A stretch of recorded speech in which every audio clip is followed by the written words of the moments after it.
find that you're not, he says, then ask God for forgiveness and move on. You'll see, either way, doesn't matter if you're better or worse, but every day you have to make that comparison. And then you either thank God or pray for forgiveness. So basically what Abdu'l-Baha is saying is that the goal in life is to beat yesterday. That's the goal in life. My goal is not to become like him or her or something. It's just to be better than yesterday. Beat yesterday today, and tomorrow beat today, and the day after beat. You understand that? Just do that. I don't care how bad you are.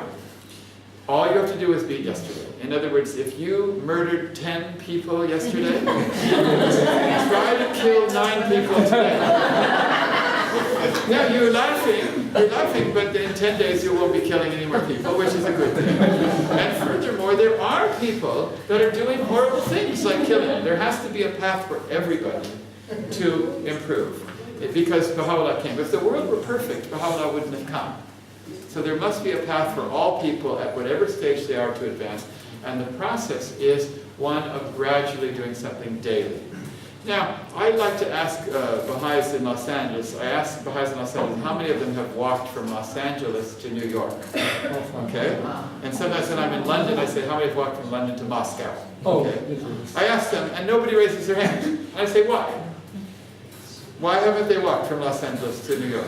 Does anyone know why? Because you think it's too far? No meaning. No meaning? The point is this. You look on Google Maps and you type in Los Angeles to New York, it takes about 42 days. So you could walk from Los Angeles to New York in 42 days. Okay? Now, you may stop and rest a little bit and so on, but the point is, you can do it. And people did used to walk that far, because you could walk a certain number of miles a day. Nobody walks it because you can buy a ticket, on a train or an airplane or something, and you can go there. But you could easily get there. But you may never do it or try it because it seems like too far. Now this is the same with the virtues. Love or compassion or being forgiving like Abdu'l-Baha may seem like too far.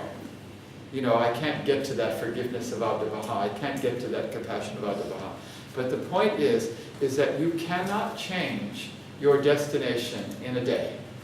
But you can change your direction. You can change your direction. You cannot change your destination overnight, but you can change your direction. And if you start walking towards it, you will get there in 42 days. Isn't that amazing? Now you can't buy a ticket to forgiveness. You can't buy a ticket to compassion. You can't buy a ticket to love. If you could buy a ticket, make sure it's a one-way ticket, not a round trip. You just want to go there, but you can't buy a ticket, right? But you can easily get there if you just follow the principle of change my direction towards it. So we need to think of the spiritual virtues that we're called upon as a journey, not a destination. Think of love as a journey towards love in which I'm always going to keep traveling. And then you'll do it. Because if you do not think of it that way, you may not do it at all. Because something that seems too big, you just don't do it at all. Is that right? So in America now, everybody wants only things that can happen fast. Every time they advertise something on TV, they advertise that it's quicker or faster. So we have, microwave popcorn and microwave, coffee, and this is faster. Even if you want to exercise now, you can have 8-minute abs. You don't need everything is faster, faster, faster. And for some reason, we think it's more valuable if you can get it faster. And now it's got to the stage where if something you can't get quickly, you don't even try it at all. You don't bother with it. They say in America, they say that the French will eat snails. The French eat snails. They say Americans don't eat snails because they only like fast foods. But the thing is that we only want something that's fast, fast, fast, fast. It's a strange notion. And there is something of the value, we've lost the sense of the value of a long-term project that you work on slowly and gradually and learn. And I remember that Mark Twain, he said, you're only a man when you have grown a tree, raised a child, and written a novel. Now, of course, he was a novelist. He wrote novels. And so he was explaining that writing a novel is a bit like raising a tree. You plant the seed and raise it for 20 years and finally you see it, or raising a child. How many of you have raised a child and are now in their 20s? It's a long time, And he says writing a novel is the same way. We don't have this sense of incremental growth. daily growth. So I first learned this when I studied the violin. When I was like 6 or 7 or something like that. I wanted to learn the violin, and I had a violin teacher, and my parents come from a Jewish background in California. Jewish families, they want the best for their children. You know, it doesn't matter. So my uncle said, if he's going to play the violin, he's got to have the best violin teacher in the world, you know, because that's what they're like. So they take me, this little kid, and they take me to this famous violinist. His name was Rigiero Ricci. He was one of the most famous violinists in the world. And I had to play for him at the age of 7. He says, okay, he's very good, so I'll give him one of my violins. And my uncle arranged, and I got the violin. And he said, but I'll only give him the violin. Of course, my uncle had to pay him, but it was one of his violins. He said, I'll only give him the violin if he goes to this teacher. And he writes the name down of the teacher. And the teacher was Manuel Kempinski, who was at that time considered the greatest violin teacher in America. He was the concert master of Toscanini's symphony. The concert master is not just one of the violins, he's the leader of the whole orchestra. And he had trained some of the most famous soloists in the world. So I went to Manuel Kempinski as a young child, 7, 8, something like that, 9, and started to study violin with him. And he said to me something very interesting. He says, I want you to make sure to play the violin every single day. He says, if you play the violin just 5 minutes a day, in between your lessons, because the lessons were every 7 days. So he says, you play it 5 minutes a day, so that's 6 days. If you do that, that's better than practicing 2 hours on one day. That's what he said to me.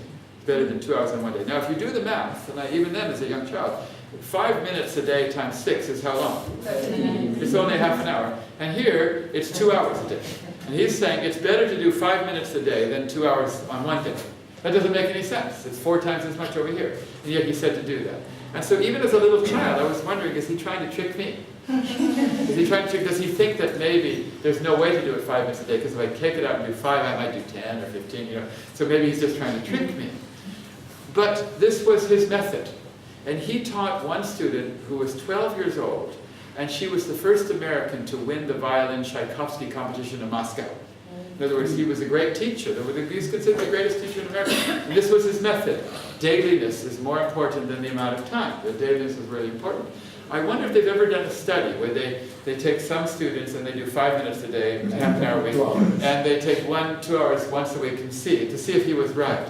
But the point is, this is what Abdu'l-Baha said. He said that one must attempt to be spiritual every day. And Baha'u'llah also made a similar statement in the Hidden Words. He said, bring thyself to account each day, ere thou art summoned to a reckoning for death unheralded. Did he say bring thyself to account each week? Or bring thyself to account once a month or every year? Okay? How many of us actually do that every single day?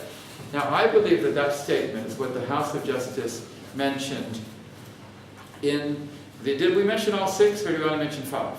5. The 6th one is this one. The 6th one is this daily bringing yourself to account. The House of Justice described it as such. They said, each day striving to bring yourself more in accordance with the divine teachings, to try and become more loving and more compassionate, more forgiving. In other words, you have to do this each day. Now, so we now have to learn to have a regimen where tomorrow we do these 6 things. And I don't care about all the future life and what you have to do. All I care about now is tomorrow. You have to decide to become spiritual. I need to get my food tomorrow. Because today you probably worry about your food today, isn't that right? Tomorrow you worry about your food tomorrow, the next day you worry about your food, because you don't need it. You know, you may go to the store and buy enough food for a week, but you don't necessarily need it. So all you need to do is say, tomorrow, am I going to get my prayers? Am I going to read my writings? Am I going to do some meditation? And none of these have to take too long. Am I going to do some act of service? And what is that? Am I going to teach the faith? And am I going to think about myself and meditate on how I can bring myself more in accordance with the Baha'i writings? If I can do those 6 things tomorrow, that's all I care about. And the next day, I'll worry about the next day. And if I do really well today, then I'll be grateful. And I'll thank God. And if I don't do well, I'll just pray to God forgiveness. Because if I don't do well, it's going to make tomorrow really easy. Because now to beat today was very easy. Right? I messed up today. Do you understand what I mean? You just keep going.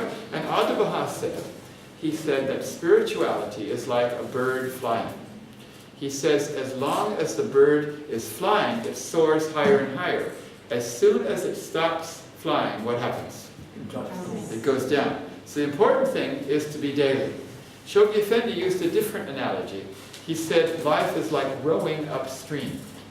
You know, you can row upstream if you try. But if you're upstream, you're moving upstream. But what happens if you stop rowing? You go downstream. You can't stay still. Okay, so this is an interesting thing because Shoghi Effendi said a spiritual person is someone who is better today than they were yesterday and better tomorrow than they were today. So you might look at two people and you might say, well, that person, oh, he's so spiritual. He's so advanced, so knowledgeable, or whatever. But if they are no better than they were yesterday or last year or 10 years ago, they are not as spiritual as that person who you may think is horrible, but they are making improvement. Shoghi Effendi said that person is more spiritual. The spiritual one is the one who is daily advancing because he's going to move. So the goal of spirituality is to learn how to do these 6 things.